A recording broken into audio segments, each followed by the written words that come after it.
लेकिन अगर ये ब्लैक होल रहता, ये पृथ्वी नहीं रहता, ब्लैक होल रहता, तो सूर्य को ऐसे प्रकाशों को ऐसे खींच लेता मोड़ के। तो उसके पास इतना ज्यादा स्ट्रॉन्ग गुरुत्वाकर्षण बल है कि किसी चीज को अपने से होकर के पार होने नहीं देता है। उसका अगर ब्लैक होल का एक चम्मच मिट्टी हम लोग से नहीं उठ पाएगा। धरती का एक चम्मच मिट्टी आराम से उठा लीजिएगा, कहानी उड़िया से उठा लेंगे, नहीं उठा लेंगे। लेकिन अगर ब्लैक होल का मिट्टी जो अगर होगा, वो क्या है उसके बारे में कोई नहीं जानता, क्योंकि अभी कोई जैबे नहीं किया है, और जो जाएगा लौट के आएगा ही नहीं तो बताएगा कैसे। तो चलो आज का हम लोग टॉपिक है भौतिकी और समाज, है ना। तो इसमें हम लोग क्या होगा, भौतिकी और समाज में, भौतिकी मतलब समझ ही रहे हो, भौतिकी और समाज यानी भौतिकी से हमारा समाज का विकास कैसे हुआ है उसके बारे में हम लोग स्टडी करेंगे। पिछले वीडियो में हमने देखा था कि भौतिकी से हम लोग औद्योगिकी मतलब कि जो कंपनी बनाए, बहुत सारा बिजनेस किए, उसमें हमारा भौतिकी कैसे हेल्प किया। और आज हम लोग समझे कि हमारा समाज को विकास करने में भौतिकी कैसे सहायता करता है ना। जैसे कि सबसे पहले जेम्स वाट जो था, जेम्स वाट, इसने ही भाप इंजन का इस्तेमाल किया था। भाप से चलने वाला जो इंजन था, मशीन था, उसका इस्तेमाल बनाया सबसे पहले कौन? जेम्स वाट ने 18वीं शताब्दी में। तो जब जेम्स वाट ने भाप इंजन का इस्तेमाल की आविष्कार किया, तो इसके मदद से बहुत लाइट आ रहा है, लगता है कि चमक रहा होगा बहुत ना। तो जेम्स वाट ने जब भाप इंजन का इस्तेमाल किया, तो इसके सहायता से बहुत सारे मशीनें बनी, गाड़ियां बनी, और गाड़ी के माध्यम से आदमी एक जगह से दूसरी जगह आदमी जाने लगे। और जब हम लोग एक जगह से दूसरे जगह जाएंगे तो अपना संस्कृति को शेयर करेंगे कि हमारे समाज में ऐसे रहते हैं लोग, ये चीज आविष्कार हुआ है कि नहीं। तो नई नई मतलब कोई चीज हम नए तकनीक हम सीखेंगे तो दूसरे जगह जाएंगे तभी तो किसी को बता पाएंगे ना। दूसरे जगह जाएंगे, अगर आप लोग यहाँ से पढ़ लिख करके कहूँ जाओगे तो यहाँ के अपने कल्चर के बारे में बताओगे, तो किसके माध्यम से जाओगे? जहाज के माध्यम से जाओगे, कहीं जाओगे ट्रेन के माध्यम से जाओगे। तो जेम्स वाट ने सबसे पहले ये भाप इंजन का, वाष्प इंजन का आविष्कार किया था, और इसी के मदद से लोग एक स्थान से दूसरे स्थान पर जाने लगे और अपने संस्कृति को, अपने कल्चर को, अपना जो भी अपने देश में नया नया चीज का आविष्कार हुआ था वो चीज को दूसरे जगह में जाकर के शेयर करने लगे। और इस प्रकार हमारा समाज जो है आगे विकास की ओर बढ़ा, है कि नहीं। जैसे कि अभी मान लीजिए यहाँ पे कोई चीज नया आविष्कार कर दिए हम लोग, तो यहाँ से अगर कहीं जाओगे तो ये बात बताओगे ना आप लोग, किसके माध्यम से जाओगे? गाड़ी के माध्यम से जाओगे ना। तो भौतिकी हमारे समाज को आगे बढ़ाने के लिए इस प्रकार रूप में हम लोग का सहयोग किया है ना। अब एक चीज देखिए, ये चीज हम लोग भौतिकी की वजह से समाज में विकास तो हुआ, जैसे परमाणु बम भी बनाना आदमी सीख गया, नया नया मिसाइल बनाना सीख गया, पहाड़ तोड़ने वाला जो बम होता है उसका नाम क्या होता है? पहाड़ तोड़ने वाला जो बम, जैसे कि कहीं पे पहाड़ तोड़ करके गिट्टी बनता है, पहाड़ से ही तो बनता है ना। तो पहाड़ का तोड़ तोड़ के अगर गिट्टी बनाना होता है तो उसका बम का भी इस्तेमाल हुआ, लेकिन उसी का इस्तेमाल उसके पीछे एक बहुत बड़ा हमारा समाज को नुकसान भी हुआ है। कैसे नुकसान हुआ है कि जो पहाड़ जो तोड़ना था वो घर तोड़ देता है आदमी का, है ना, जिसको बोलते हैं डायनामाइट। डायनामाइट बम के नाम सुने हो आप लोग? तो डायनामाइट क्या होता है, पहाड़ के अंदर छेद कर दिया जाता है और छेद करके उसमें खोद के डायनामाइट लगा दिया जाता है और इसको जला दिया जाएगा। कुछ समय के बाद वैसे चिंगारी मारते मारते पहुंचेगा वहां पे, और वहां पे क्या हो जाएगा, ब्लास्ट हो जाएगा, तो पहाड़ क्या होगा, टूट जाएगा। तो हमारे लिए क्या होगा, समाज के लिए तो फायदा तो हुआ, लेकिन अगर घर के नीचे लगा देंगे तो क्या होगा, नुकसान भी हो सकता है, होगा कि नहीं होगा। तो इसके समाज की वजह से हमारा भौतिकी की वजह से हमारे समाज में कुछ नुकसान भी हुआ है ना, और फायदे भी हुए हैं। तो अब हम लोग नए टॉपिक की ओर बढ़ेंगे, प्रकृति में मूल बल। प्रकृति में मूल बल, बल पहले क्या है इसके बारे में हम लोग समझ सकते हैं। बल क्या है? बल बहुत बार आप लोग को बताए हैं कि बल वह भौतिक कारक है जिसके सहायता से किसी वस्तु को उसके अवस्था में या फिर उसके आकार में, आकृति में बदलाव ला सकते हैं, उसको कहते हैं बल। अवस्था में बदलाव के मतलब क्या, अगर रुके हुए हैं तो उसको धक्का दे करके चला सकते हैं, धीरे धीरे चल रहा है तो उसका और धक्का देकर स्पीड बढ़ा सकते हैं, अगर तेजी से भाग रहा है तो उसको खींच करके उसको क्या है, स्पीड कम कर सकते हैं या रोक भी सकते हैं, है कि नहीं। तो बल का ये सब गुण है, प्राकृतिक है। अब देखिए, जो बल जो होता है किसी वस्तु को उसके अवस्था में परिवर्तन लाएगा या फिर उसके आकार में परिवर्तन लाएगा। है ना। तो उसको कहते हैं हम लोग बल कहते हैं। बल को डिनोट किया जाता है F से डिनोट किया जाता है और इसका फॉर्मूला होता है F बराबर ma होता है। ठीक है। अगर इसका नॉर्मल इसे मात्रक बोला जाए तो m का क्या मात्रक होता है kg और एक्सेलरेशन में त्वरण का मीटर प्रति सेकंड स्क्वायर। तो इसका हम इस्तेमाल डायमेंशनल फॉर्मूला लिखने के लिए बोलेंगे। अगर ऐसा मात्रक बल की बात कर लिया जाए तो होता है न्यूटन। ऐसा मात्रक होता है न्यूटन। इस मात्रक में एसआई रूप में होता है न्यूटन, लेकिन सीजीएस मात्रक की बात कर लिया जाए तो ये होता है क्या, डाइन होता है। सीजीएस मात्रक में क्या होता है, डाइन होता है। तो बल का ये मात्रक हो गया। इसके कुछ प्राकृतिक है कि कोई वस्तु का स्पीड बढ़ा सकता है, घटा सकता है ना, रोक सकता है उसको किसी वस्तु का गति में है तो ये सब उसका प्राकृतिक है। तो बल हमारे नेचर में यानी हमारे प्रकृति में मूल रूप से 4 प्रकार के पाए जाते हैं। पहला बात जो है वो गुरुत्वाकर्षण बल है। पहला जो है वह है गुरुत्वाकर्षण बल। गुरुत्वाकर्षण बल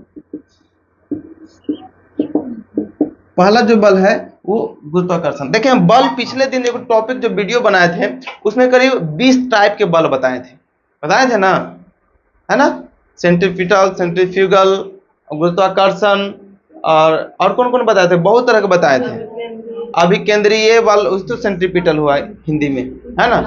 उत्प्लावन बल बताए थे और क्या बताए थे, श्यान बल बताए थे, पृष्ठ तनाव के कारण बल बना बताए थे। तो बहुत सारा बल बताए थे।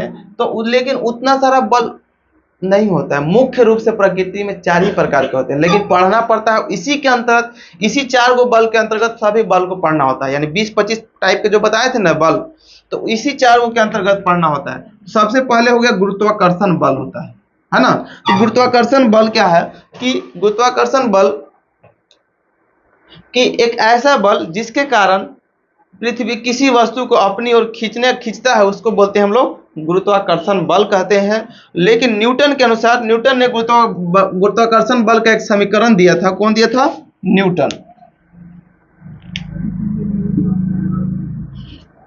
न्यूटन ने गुरुत्वाकर्षण बल का एक समीकरण दिया था। उसके अनुसार उन्होंने बताया था कि जितने भी संसार में जितने सारे कण हैं वे एक दूसरे पर बल लगा रहे हैं, और उसके लिए एक समीकरण दिया था कि जो गुरुत्वाकर्षण बल F होता है 2 पिंडों के द्रव्यमान के गुणनफल के समानुपाती होता है, यानी कि m1 × m2। अगर 2 पिंड है, एक यहाँ है एक यहाँ P है, 2 पिंड है। पिंड के मतलब क्या, कोई वस्तु, बड़ा से बड़ा वस्तु हो सकता है, छोटा से छोटा हो सकता है। तो पिंड मतलब क्या, कोई वस्तु है। तो मान लीजिए ये पहला वस्तु है जिसका द्रव्यमान जो है m1 है और इसका द्रव्यमान m2 है। 2 गो वस्तु है, एक पहला का द्रव्यमान है m1, m फॉर मास, मास मतलब द्रव्यमान। तो ये m1 है, ये m2 है, तो ये भी अपनी ओर बल लगा रहा होगा। ये जो है अपनी ओर इसको खींचने की कोशिश करना होगा, और m2 जो है ये पहला वाला खींचने की उधर कोशिश कर रहा होगा, है ना। तो न्यूटन ने बताया कि अगर 2 पिंड हैं तो वे एक दूसरे पर बल लगाएंगे, और जो बल होगा वे दोनों के द्रव्यमान के गुणनफल के अनुक्रमानुपाती होगा या फिर समानुपाती होगा। अनुक्रमानुपाती कहिए चाहे समानुपाती कहिए, दोनों बात एक ही है। तो ये जो दोनों पिंड है तो ये दोनों का जितना भी द्रव्यमान है उसको गुना कर देंगे, पॉइंट लगा दें, इसका मतलब गुना कर दिए। तो जो गुना किए वो बल के क्या हो गया, समानुपाती हुआ। इतना ही नहीं कहा, और कहा, और क्या कहा कि दोनों द्रव्यमान जो है, दोनों पिंड है, इसके बीच में जो दूरी है, अगर जिसको अगर d बोल दिया जाए, चाहे अगर दूरी को r बोल दिया जाए, कुछ भी बोल सकते हैं, r बोल दिया जाए, तो वर्ग के जो बल लगेगा वर्ग के व्युत्क्रमानुपाती होगा। जो बल लगेगा दोनों के बीच के दूरी के व्युत्क्रमानुपाती, वर्ग के दूरी के व्युत्क्रमानुपाती होगा। जो 2 गुण द्रव्यमान है, 2 गो पिंड है, दोनों के बीच की दूरी r है ना। तो दोनों के बीच के दूरी के वर्ग माने स्क्वायर के व्युत्क्रमानुपाती, व्युत्क्रमानु मतलब उल्टा, ठीक है। तो इसका मतलब हुआ कि अगर द्रव्यमान बढ़ेगा तो क्या होगा, बल भी ज्यादा लगेगा। द्रव्यमान बढ़ेगा तो बल ज्यादा लगेगा। अब देखिए ये हमारे पास 2 मार्कर हैं, ये दोनों एक दूसरे पर बल लगा रहे होंगे। ये जो ब्लैक कलर का जो है वो ब्लू कलर वाले को अपनी ओर खींचने की कोशिश कर रहा होगा, और जो ब्लू कलर वाला है वो ब्लैक कलर को अपनी ओर खींचने की कोशिश कर रहा होगा। लेकिन इसका द्रव्यमान बहुत कम है, इसलिए इसका बल हम लोग अनुभव नहीं कर पा रहे हैं।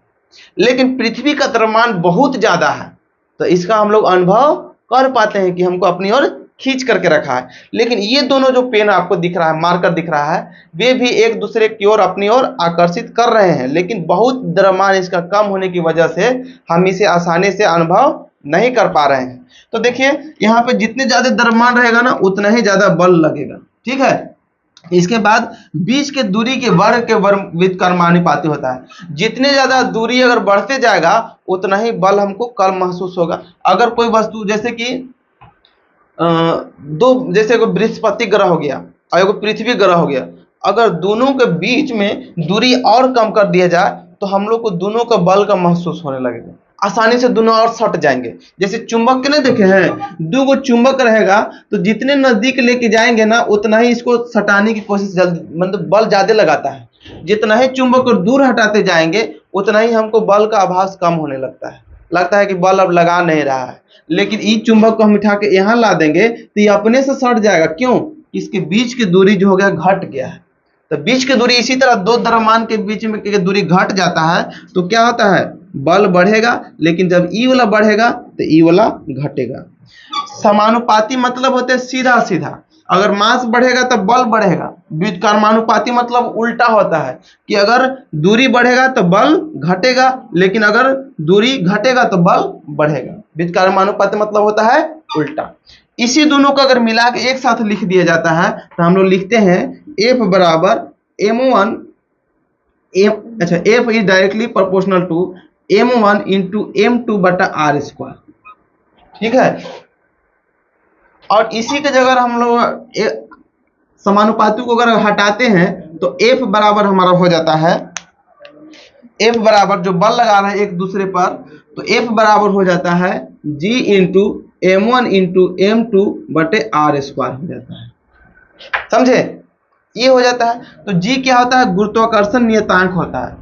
जब प्रोपोर्शनल हटाया जाता है, जब समानुपाती हटाया जाता है तो उसके जगह कोई कांस्टेंट जोड़ा जाता है। तो जो कांस्टेंट है वही गुरुत्वाकर्षण नियतांक है, जिसका वैल्यू होता है 6.67 इंटू 10 टू द पावर -11 क्या न्यूटन मीटर स्क्वायर प्रति केजी स्क्वायर। ये हम इसका मात्रक थोड़ा हम बताएंगे कि जी का वैल्यू का मात्रक कैसे हम लोग निकालते हैं। देखिए हमको इसका मात्रक याद नहीं था, इसका मात्रक याद नहीं था, लेकिन यहीं से हम अपने दिमाग से सोच लिए कि इसका मात्रक क्या होगा। देखिए कैसे हो जाएगा। देखिए इसके बाद हम लोग कर लेते हैं। जी का मात्रक पूछ रहा है ना, तो देखिए ई आर नीचे है तो इधर जाएगा तो गुना में हो जाएगा, तो क्या हो जाएगा F इंटू आर स्क्वायर हो जाएगा, बराबर क्या होगा G into m1 into m2 हो गया, हुआ ना। इसके बाद क्या है F गुने आर स्क्वायर, अब बटा, अब ये दोनों नीचे जाएगा तो m1 गुने m2 हो जाएगा बराबर G हो गया। अब मात्रक नहीं निकल जाएगा, अब निकल जाएगा। तो अब मात्रक कैसे निकलेगा, यहाँ पे देख लीजिए। यहाँ पे देखिए कि अगर बल का ऐसा मात्रक, आप बताइए, डर लग रहा है हमको जी,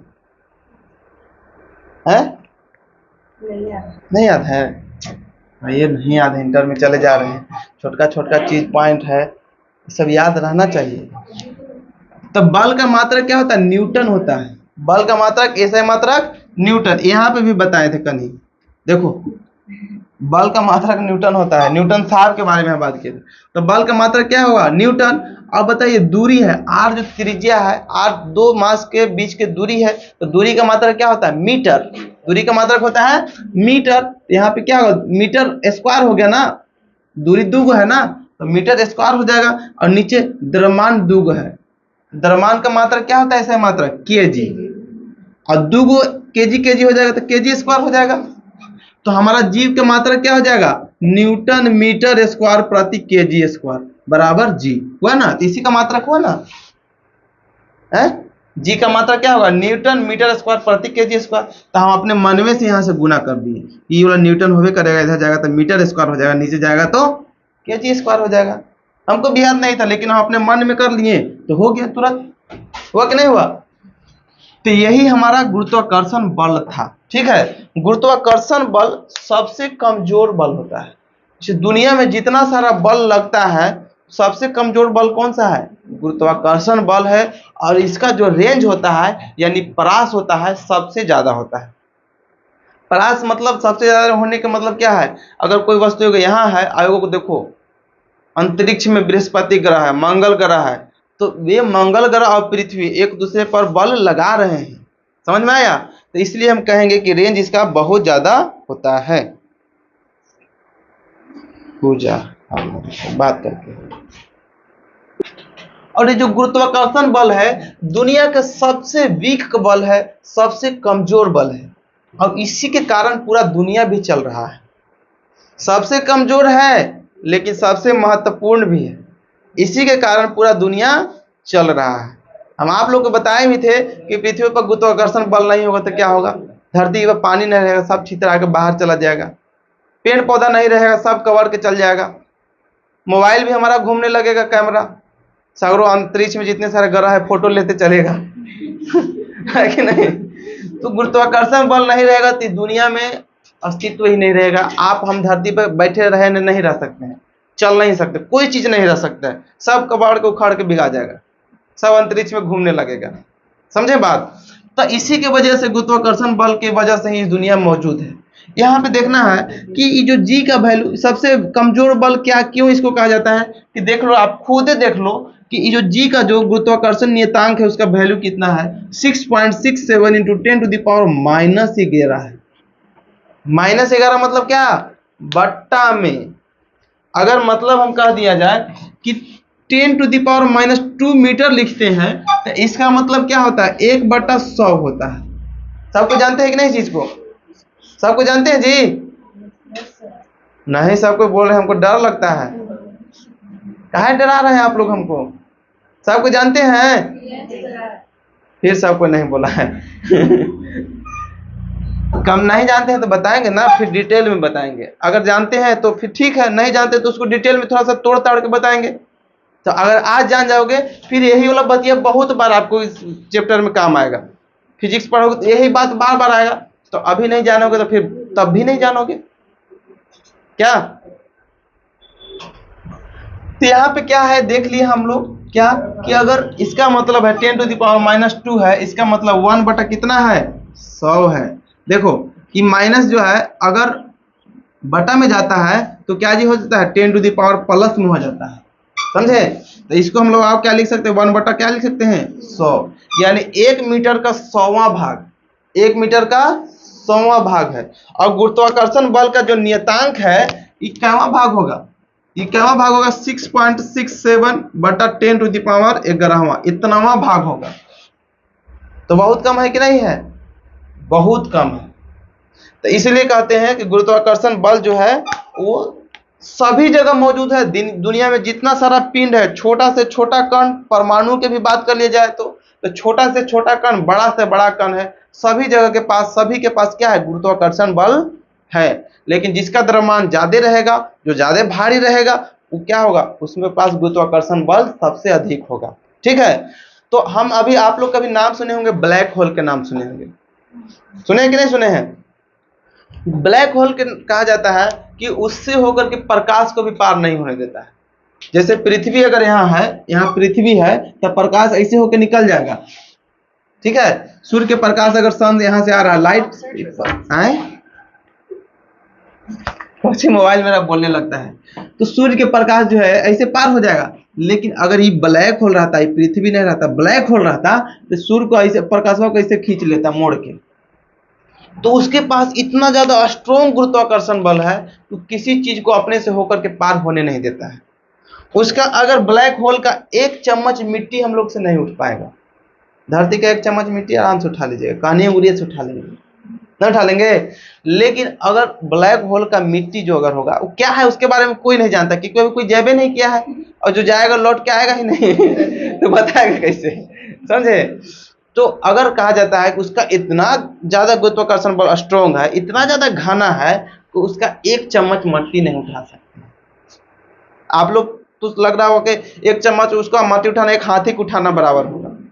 अब इसको कैसे कि मान लीजिए जो छोटा सा एग्जांपल ले लेते हैं, अगर इतना रुआ रहेगा तो इसको ऐसे काने उंगली से उठा लेंगे, है कि नहीं? अब इतना बड़ा अगर लोहा रहेगा तो काने ऊँगली से उठेगा नहीं, नहीं ना। तो उतना ही बड़ा सामान तो आयतन दोनों के बराबरे है, लेकिन यहाँ पे है कि घना कौन ज्यादा है। जितने ज्यादा घना रहेगा उतने भारी रहेगा, और ओकरा में गुरुत्वाकर्षण बल उतने ज्यादा स्ट्रोंग रहेगा। समझ में आया बात?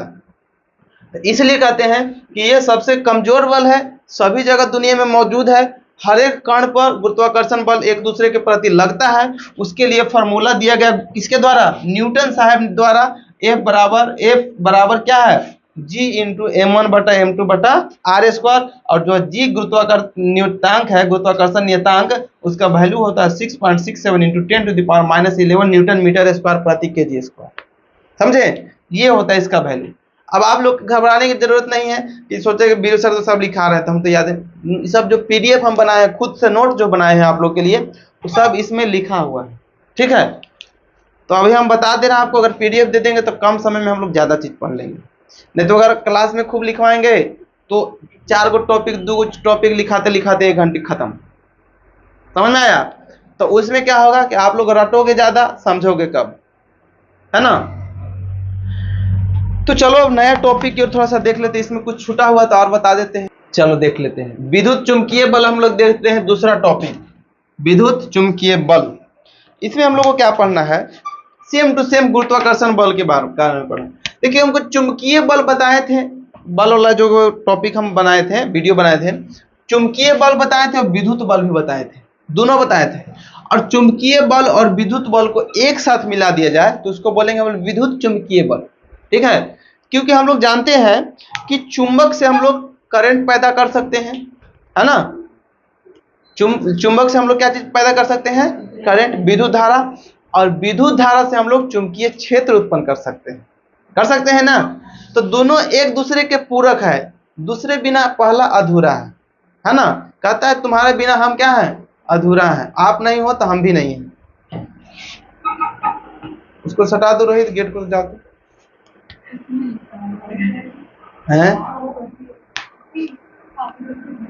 तो यहाँ पे देखना है हमको क्या कि विद्युत बल और चुंबकीय बल को एक साथ अगर बात कहा जाए तो उसको कहते हैं विद्युत चुंबकीय बल कहा जाता है। इसमें क्या होता है कि विद्युत चुंबकीय बल क्या होता है कि दो आवेशों के बीच लगने वाले आकर्षण बल या प्रतिकर्षण बल को हम लोग विद्युत चुंबकीय बल कहते हैं। आवेश क्या होता है? मान लीजिए आवेश क्या होता है, जैसे कि हम लोग बात करेंगे कि ऐसे ऐसे करते हैं, हम लोग करते हैं, बचपन से किए होंगे आप लोग भी करते हैं ना। तो इसका मतलब क्या है? हमारे बाल में भी कुछ आवेश हैं, चार्ज है, चाहे निगेटिव हो चाहे पॉजिटिव हो, है कि नहीं। और इसमें भी चार्ज होगा, निगेटिव हो चाहे पॉजिटिव हो। तो जब एक दूसरे से ऐसे रगड़ा जाता है तो आवेश ट्रांसफर हो जाता है, एक जगह में से दूसरे में ट्रांसफर हो जाता है। तो समझिए कि वही आवेश होता है। या तो पॉजिटिव आवेश हो सकता है या फिर निगेटिव आवेश हो सकता है ना। तो दो आवेशों के बीच लगने वाले आकर्षण या प्रतिकर्षण बल को कहते हैं हम लोग विद्युत चुंबकीय बल कहा जाता है। दो आवेशों के बीच लगने वाले आकर्षण बल या प्रतिकर्षण बल को हम लोग कहते हैं विद्युत चुंबकीय बल। और आकर्षण बल क्या होता है? आकर्षण बल मतलब अट्रैक्ट करने वाला, सटाने वाला बल जो होता है उसको कहते हैं आकर्षण बल। जैसे कि अगर आवेश एगो धन आवेशित रहेगा और एगो ऋण आवेशित रहेगा तो इन दोनों के बीच क्या होगा? आकर्षण बल होगा। दोनों एक दूसरे को अपनी ओर खींचना चाहेगा। पॉजिटिव वाला किसको खींचेगा? निगेटिव को। और निगेटिव वाला किसको खींचेगा? पॉजिटिव वाला को खींचेगा। समझ में आया बात? तो अगर आवेश अलग अलग रहेगा, एगो प्लस चार्ज रहेगा एगो माइनस चार्ज रहेगा, तो दोनों के बीच आकर्षण बल लगेगा।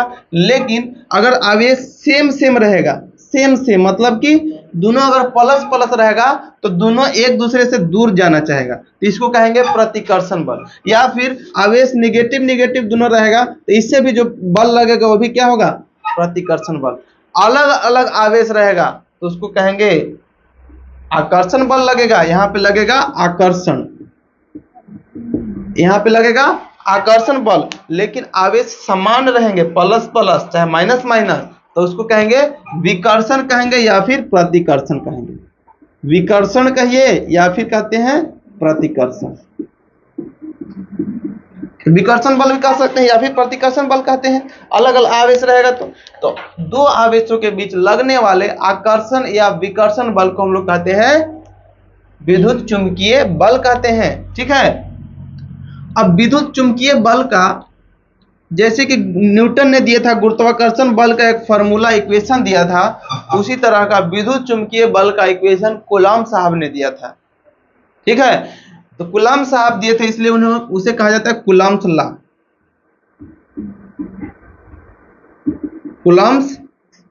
कूलॉम्ब होता है जी law.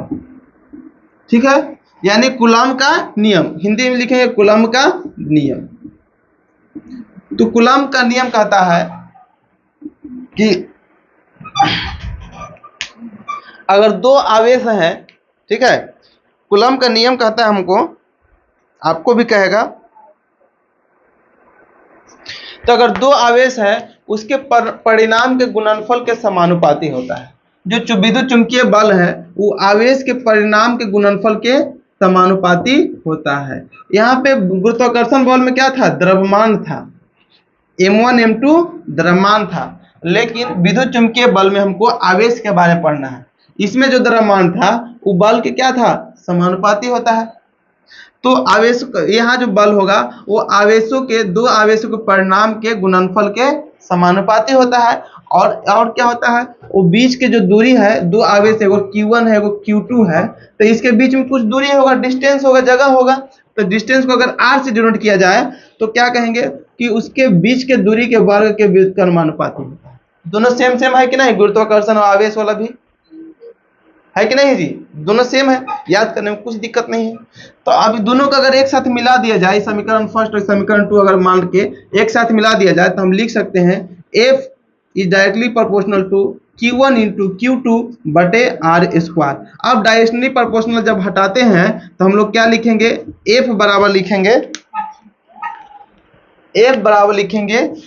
KE Q1 into Q2 बटा R स्क्वायर। हम क्या बोले कि जब प्रोपोर्शनल हटाया जाता है तो उसके जगह पर कोई कांस्टेंट जोड़ा जाता है। तो गुरुत्वाकर्षण में कांस्टेंट क्या जोड़े थे हम लोग, जी जोड़े थे, जी है ना।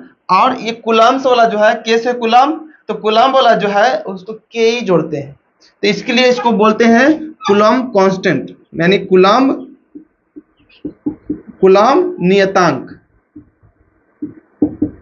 इसको बोलेंगे के को क्या बोलेंगे, कूलम्ब नियतांक कहेंगे।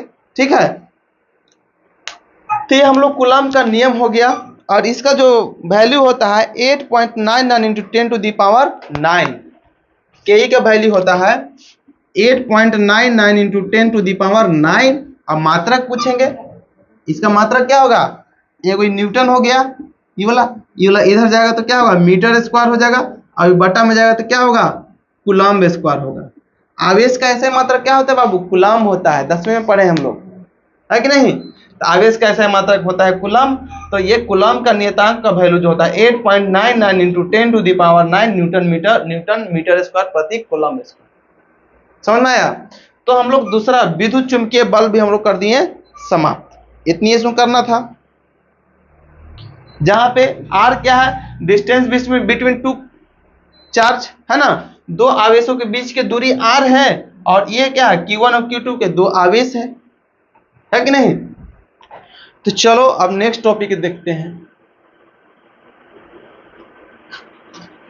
चलिए, नया टॉपिक हम लोग का प्रबल नाभिकीय बल। हम लोग सब कुछ जानते हैं, जो भी परमाणु होता है उसमें नाभिक में दो कण मौजूद रहते हैं, है ना। जैसे कि हम लोग पढ़े हैं कि जितने सारे परमाणु होते हैं उसके मूल कण कौन कौन से होते हैं, इलेक्ट्रॉन, प्रोटॉन और न्यूट्रॉन होते हैं ना। तो मान लीजिए परमाणु बना दिए, बड़का को, इतना बड़ा नहीं रहता है, उतना बड़ा रहता है कि हम देख भी नहीं सकते हैं, उसको 20-50 हजार गुना जूम किए हैं। फोटो हम लोग कैसे जूम कर करके देखते हैं, इसे मोबाइल में इसी से करते हैं कि नहीं करते हैं। इसको जूम किए हैं मान लीजिए 50,000 गुना, तब इतना बड़ा होगा, तब वो नहीं, आओ ज्यादा जूम करना होगा तब इतना बड़ा होगा। तब मान लीजिए तो इसके चारों ओर इलेक्ट्रॉन घूमते रहते हैं, बीच में नाभिक होता है, बीच में इसका न्यूक्लियस होता है जिसको बोलते हैं नाभिक। नाभिक में क्या क्या होता है, प्रोटॉन और न्यूट्रॉन होते हैं। तो किसी भी परमाणु के नाभिक में देखो, हम लोग जानते हैं कि 3 गो मूल कण होते हैं, लेकिन और बहुत सारे कण इसके अंदर मौजूद रहते हैं परमाणु के अंदर। ठीक है, बहुत सारे कण मौजूद रहते हैं, लेकिन मूल कण जो बात करते हैं हम लोग न्यूट्रॉन, प्रोटॉन और इलेक्ट्रॉन कहते हैं। इलेक्ट्रॉन कक्षा के चारों ओर घूमते रहता है और नाभिक में न्यूट्रॉन और प्रोटॉन मौजूद रहते हैं। तो न्यूट्रॉन और प्रोटॉन के बीच में आपस में बीच में ही क्यों रहता है, निकल के भागता काहे नहीं है? निकल के भाग जाना चाहिए था। जैसे इलेक्ट्रॉन भाग जाता है, इलेक्ट्रॉन भाग जाता है ना, कि कैसे हम बोलें कि मान लीजिए इसको अगर इसके परमाणु को अगर एनर्जी देते हैं तो इलेक्ट्रॉन निकल के भाग जाता है, अगर एनर्जी खींच लेंगे तो इससे पहले वाला कक्षा में आ जाएगा। बहुत सारा कक्षा होता है ना, जैसे अगर सोडियम की अगर बात कर लेते हैं हम लोग सोडियम के, तो इसके 3 कक्षा होते हैं, इसके 3 कक्षा होते हैं। ये पहला कक्षा में 1 होता है, दूसरा कक्षा में 8 गो होता है, तीसरा कक्षा में उल्टी कर दिए, पहला कक्षा में 2 गो, दूसरा कक्षा में 8 गो, तीसरा कक्षा में 1 इलेक्ट्रॉन होते हैं ना। तो अगर इसमें से इलेक्ट्रॉन से अगर हम लोग एनर्जी ले लेते हैं तो कक्षा से क्या होता है, घट जाता है, बाहरी वाला कक्षा से अंदर वाला में आ जाता है। अगर एनर्जी दे देंगे इसमें तो एनर्जी देने के बाद ये जो होता है कक्षा छोड़ के भाग जाएगा, बाहर चल जाएगा। समझ में आया? तो यहाँ पे हम लोग ऐसे से रगड़ते हैं अगर बाल में तो क्या होता है, घर्षण उत्पन्न होता है। घर्षण उत्पन्न होने की वजह से गर्म हो जाता है, हीट हो जाता है, जिसके कारण इलेक्ट्रॉन का ट्रांसफर हो जाता है, निकल के भाग जाएगा चाहे इसमें अंदर घुस जाएगा। ठीक है, तो वही हम बात कर रहे थे कि नाभिक इलेक्ट्रॉन तो भाग भी सकता है, अंदर भी आ सकता है, लेकिन जो प्रोटॉन और न्यूट्रॉन होते हैं न तो भाग सकता है और न तो अंदर तो है ही पहले से, इसमें से बाहर भाग नहीं सकता है। क्यों नहीं भाग सकता है? क्योंकि इसके बीच में एक बल काम करता है, एक बल के कारण दोनों एक दूसरे से जुड़े हुए हैं। इन दोनों के बीच एक बल कार्य करता है। मान लीजिए हम 2 आदमी हम एक दूसरे को कस के पकड़े हुए हैं, तो कोई भागेंगे एक दूसरे में से?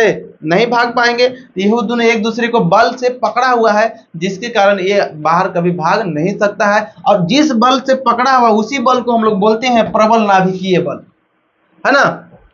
तो किसी परमाणु के नाभिक के अंदर जो प्रोटॉन और न्यूट्रॉन एक दूसरे पर बल लगाकर मौजूद रहते हैं, उसी बल को हम लोग बोलते हैं प्रबल नाभिकीय बल। प्रबल मतलब होता है मजबूत, स्ट्रोंग। प्रबल मतलब क्या होता है? स्ट्रोंग मतलब मजबूत, बहुत मजबूत बल होता है। लेकिन इसका जो परास होता है, परास जो होता है, परास क्या होता है? बहुत कम होता है, बहुत कम। देख रहे हैं इतनी नाभिक, तो हम लोग परमाणु तो इतना बड़ा होता है कि हम लोग आंख से देख नहीं सकते हैं। उसके अंदर में नाभिक होता है और नाभिक के बीच में अंदर में दोनों बल लगेले हैं, तो क्या उसको हम लोग देख पाए? बहुत छोटे परास है कि नहीं, बहुत नजदीक है कि नहीं? परास माने दूरी। आप नीचे क्यों देख रहे हो? क्लास में है तो यहाँ बोर्ड पे देखिए, नीचे देखिए। अच्छा नहीं लग रहा है क्या जी? समझ में नहीं आ रहा है?